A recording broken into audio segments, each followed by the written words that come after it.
Hi friends, എല്ലാവർക്കും എൻ്റെ YouTube ചാനലിലേക്ക് സ്വാഗതം. ഇന്നത്തെ വീഡിയോ കനോണിൻ്റെ ഇങ്ക് ടാങ്ക് പ്രിൻ്ററായ കനോൺ പിക്സിമ G670 എന്ന പ്രിൻ്ററിൻ്റെ മെയിൻ്റെനൻസ് ബോക്സ് എങ്ങനെ ചേഞ്ച് ചെയ്യാമെന്നതിനെ കുറിച്ചുള്ള ഒരു സിമ്പിൾ വീഡിയോ ആണ്. വീഡിയോ കാണുമ്പോൾ എൻ്റെ ചാനൽ ഒന്ന് സബ്സ്ക്രൈബ് ചെയ്യുക, ലൈക്ക് ചെയ്യുക, കമൻറ്റ് ചെയ്യുക, ഷെയർ ചെയ്യുക. അപ്പോൾ നേരെ വീഡിയോയിലോട്ട് പോകാം.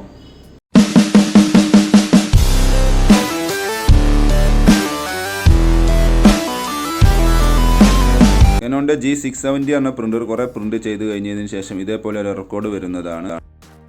അതായത് നിങ്ങളെ മെയിൻ്റെനൻസ് ബോക്സ് ഫുള്ളായിട്ടുണ്ട് എന്നുള്ളത് 1368 എന്ന എറർ കോഡുള്ള ഒരു എറർ കാണിക്കുന്നതാണ്. കണ്ടില്ല, കമ്പ്യൂട്ടറിലെല്ലാം ഇതേപോലെ എറർ കാണിക്കും. ഇതിൻ്റെ അർത്ഥം ഇതിൻ്റെ മെയിൻ്റെനൻസ് ബോക്സ് ഫുള്ളായിട്ടുണ്ട് എന്നുള്ളതാണ്. പ്രത്യേകം ശ്രദ്ധിക്കുക, പ്രിൻ്റർ വാറണ്ടി ഉണ്ടെങ്കിലും ഈ ഒരു സ്പെയറിന് വാറണ്ടി കവറേജ് വരുന്നതല്ല.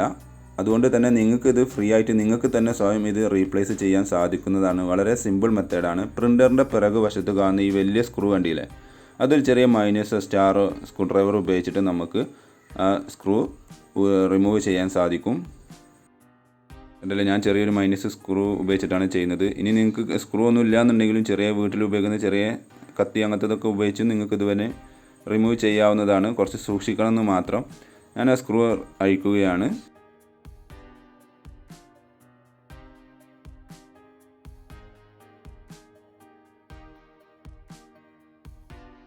ഓക്കെ, അത് മാറ്റി വെച്ച് കഴിഞ്ഞാൽ അവിടെ ചെറിയൊരു ഡോർ ഉണ്ട്, കണ്ടില്ലേ, അത് നമുക്ക് ഇങ്ങനെ ഡോർ ഓപ്പൺ ചെയ്യാൻ സാധിക്കും. ഇതിൻ്റെ താഴത്താണ് നമുക്ക് ആ മെയിൻ്റെനൻസ് ബോക്സ് വരുന്നത്. അത് ജസ്റ്റ് ഇതേപോലെ ഒന്ന് വലിച്ചെടുത്താൽ തന്നെ അത് പുറത്തോട്ട് വരും.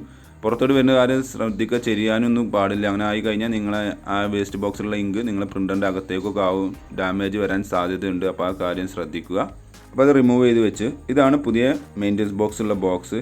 നിങ്ങൾ കഴിഞ്ഞത് ഓൺലൈനിൽ നിന്ന് വാങ്ങാതിരിക്കാൻ നോക്കുക. അടുത്തുള്ള കനോണിൻ്റെ ഓതറൈസ്ഡ് സർവീസ് സെൻറ്ററിൽ പോയി ചോദിച്ചു കഴിഞ്ഞാൽ അവരടുത്തുണ്ടാവും സ്പെയർ. അത് നിങ്ങൾക്ക് പേയ്മെൻറ്റ് ക്യാഷ് കൊടുത്ത് നിങ്ങൾക്കത് വാങ്ങാവുന്നതാണ്. MCG02 എന്ന പാർട്ട് നമ്പറാണ് അതിന് വരുന്നത്. കഴിയുന്നത് നിങ്ങൾ കനോണിൻ്റെ ഓതറൈസ്ഡ് ടെക്നീഷ്യനെ കൊണ്ട് തന്നെ ഇത് ഈ കാര്യങ്ങളെല്ലാം ചെയ്യിപ്പിക്കുക. കാരണം എന്താണെന്ന് വെച്ചാൽ നിങ്ങൾ ചെയ്യുന്ന സമയത്ത് എന്തെങ്കിലും ഫാൾട്ട് കാര്യങ്ങൾ ഉണ്ടാവുകയാണെങ്കിൽ പിന്നെ അത് വലിയൊരു എക്സ്പെൻസും കാര്യങ്ങൾക്കായി മാറും. അപ്പോൾ അതിനും നല്ല നിങ്ങൾ ഓതറൈസ്ഡ് കനോണിൻ്റെ ടെക്നീഷ്യനെ കൊണ്ട് ചെയ്യിപ്പിക്കുകയാണെങ്കിൽ അത് വളരെ സിമ്പിളായിരിക്കും. അപ്പം ഏതെങ്കിലും ബോക്സിൻ്റെ ഏതെങ്കിലും സൈഡ് ഓപ്പൺ ചെയ്യുക. അവിടെ ഇതേപോലെ മെയിൻ്റെനൻസ് ബോക്സ് പുറത്തോട്ട് വരുന്നത് കാണാൻ കഴിയും നിങ്ങൾക്ക്. അതിൻ്റെ കൂടെ ഒരു പ്ലാസ്റ്റിക് കവറും പാടുണ്ടാവും. ഇതാണ് പുതിയ മെയിൻ്റെനൻസ് ബോക്സ്, കണ്ടില്ലേ. അതിൻ്റെ താഴെ ഒരു ചെറിയൊരു പ്ലാസ്റ്റിക് കവർ ഉണ്ടാവും. അത് എന്തിനാണെന്ന് വെച്ച് കഴിഞ്ഞാൽ നമ്മുടെ പഴയ മെയിൻ്റെനൻസ് ബോക്സ് ഉണ്ടല്ലോ, അത് അതിൽ പാക്ക് ചെയ്താണ്ട് റിമൂവ് ചെയ്യാൻ വേണ്ടിയിട്ടാണ് അത് കൊടുത്തിട്ടുള്ളത്. ഇത് ഗുഡ് സാധനം തന്നെയാണ്, കണ്ടാൽ നിങ്ങൾക്ക് അറിയാൻ കഴിയും. ആ maintenance box correct white colour തന്നെ ആണുള്ളത്. ഇപ്പോൾ പുതുതായി കണ്ടുവരുന്നുണ്ട് ഈ പഴയ മെയിൻ്റെനൻസ് ബോക്സിൻ്റെ ചിപ്പ് മാറ്റുന്ന ഒരു പരിപാടി. പക്ഷേ അതൊരിക്കലും ചെയ്യരുത്. കാരണം ഈ മെയിൻ്റെനൻസ് ബോക്സിൻ്റെ അകത്ത് ഇങ്ക് ഫില്ലായിരിക്കുകയായിരിക്കും. അപ്പോൾ നിങ്ങൾ ചിപ്പ് മാറ്റി കഴിഞ്ഞാൽ പിന്നെ അത് പുറത്തോട്ട് ഓവർഫ്ലോ ആവുന്നതാണ്. അങ്ങനെ നിങ്ങൾ പ്രിൻ്റർ ഡാമേജ് വരാൻ സാധ്യതയുണ്ട്. ഇതാണ് ഞാൻ ആ പറഞ്ഞ കവറേജ്. അതായത് നിങ്ങൾ പഴയ ഡിഫക്റ്റീവ് സാധനം ഇതിലിട്ടാണ്ട് നിങ്ങൾക്ക് ഒഴിവാക്കാവുന്നതാണ്. അങ്ങനെ ഞാൻ പുതിയ മെയിൻ്റെനൻസ് ബോക്സ് പ്രിൻ്ററിൻ്റെ പഴയ പോലെ തന്നെ പ്രിൻ്ററിൻ്റെ പിറകു വശത്ത് ഇതേപോലെ ജസ്റ്റ് ഒന്ന് ഇൻസേർട്ട് ചെയ്താൽ മതി. വേറെ കോംപ്ലിക്കേഷൻസും കാര്യങ്ങളൊന്നും ഇല്ല. ജസ്റ്റ് ഇതേപോലെ ഇൻസേർട്ട് ചെയ്ത് പ്രസ് ചെയ്താൽ മതി. ഓട്ടോമാറ്റിക്കായി തന്നെ പ്രിൻ്റർ അത് ഡിറ്റക്റ്റ് ചെയ്യുന്നതാണ്. ഇപ്പോൾ കണ്ടില്ലേ, ഡിസ്പ്ലേയിൽ എറർ കോഡ് പോയിരിക്കുന്നത് നിങ്ങൾക്ക് കാണാൻ സാധിക്കും. പ്രിൻ്ററിൽ ഇപ്പോൾ വേറെ എറർ കോഡ് കാര്യങ്ങളൊന്നും കാണിക്കുന്നില്ല. അത് നിങ്ങൾക്ക് കാണാൻ സാധിക്കുന്നതാണ്, കണ്ടില്ലേ. എന്നിട്ട് അതിന് ശേഷം നമ്മൾ ഈ ഡോറ്, ഇത് പല ആളുകളും ഈ ഡോറ് പിന്നെ തിരിച്ച് ഫിറ്റ് ചെയ്യാറില്ല. എന്നാലും ശ്രദ്ധിക്കുക, ഇത് കുറച്ച് ആവശ്യമുള്ളൊരു പാർട്ട് തന്നെയാണ്. കാരണം നിങ്ങൾ പ്രിൻ്റർ എവിടെയെങ്കിലും എങ്ങോട്ടെങ്കിലും റിമൂവ് ചെയ്യുക കാര്യങ്ങളൊക്കെ കൊണ്ടുപോവുക കാര്യങ്ങളൊക്കെ ചെയ്യുന്ന സമയത്ത് ഈ ഡോർ ഇല്ലെങ്കിൽ ആ വേസ്റ്റ് ബോക്സ് ഓട്ടോമാറ്റിക്കായിട്ട് പുറത്തോട്ട് വരുന്നതാണ്.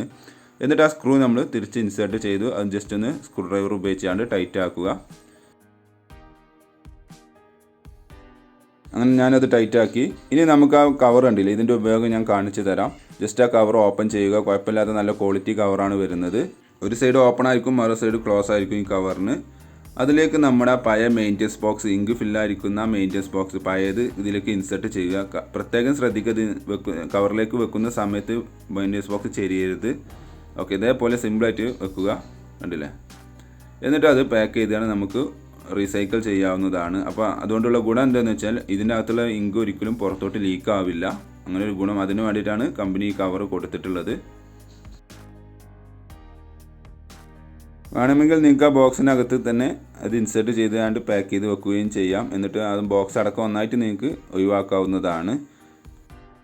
അതിനുശേഷം ഞാൻ കമ്പ്യൂട്ടറിൽ ജസ്റ്റ് ഒരു ടെസ്റ്റ് പേജ് പ്രിൻ്റ് ചെയ്ത് വരുന്നുണ്ട്. വേറെ എറർ കാര്യങ്ങളൊന്നും ഇതിൽ കാണാനില്ല.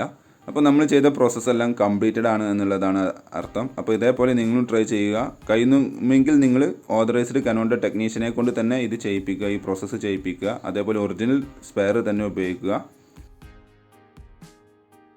Thanks for watching my video ഇഷ്ടമെന്ന് വിചാരിക്കുന്നു. സബ്സ്ക്രൈബ് ചെയ്യാൻ മറക്കരുത്, ലൈക്ക് ചെയ്യുക, കമൻറ്റ് ചെയ്യുക, ഷെയർ ചെയ്യുക. അപ്പോൾ ഓക്കെ, ബൈ.